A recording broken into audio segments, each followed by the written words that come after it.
আমার সামনে রয়েছে বাসন্তী ফুল। এই ফুলটি হিমালয় অঞ্চলের ফুল। এই ফুলকে ঘিরে রয়েছে বিভিন্ন লোককাহিনী। তার মধ্যে একটি জানা যায় যে পিউলি নামের এক নারী, যিনি বনে বাস করতেন, কখনো তিনি মানুষের সংস্পর্শে আসেননি। তিনি পশু পাখি এবং ফুল লতা পাতা নিয়ে থাকতেন। হঠাৎ এক রাজকুমারের চোখে পড়েন তিনি, এবং রাজকুমার তার প্রেমে পড়ে যান, অনুসরণ করে তাকে বিবাহের প্রস্তাব দেন এবং পরবর্তীতে তাকে রাজপ্রাসাদে নিয়ে যান বিয়ে করে। কিন্তু আমাদের যে পিউলি, তিনি অসুস্থ হয়ে যান বিভিন্ন সময়ে এই প্রাকৃতিক পরিবেশের সংস্পর্শে না থাকার কারণে, এবং অসুস্থ হয়ে তিনি সেই শোকেই মারাও যান। এবং তার শেষ ইচ্ছে ছিল যে তাকে তার বন্ধুদের মাঝে যেন সমাহিত করা হয়।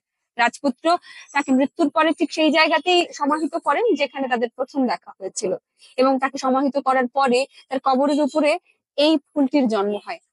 সেই রাজকুমারী কিংবা ওই বনের নারীর নাম পিউলি, সুন্দরীর নাম অনুসারে এই ফুলের নামকরণ করা হয় পিউলি, আমরা যাকে বাসন্তী ফুল হিসেবে জানি।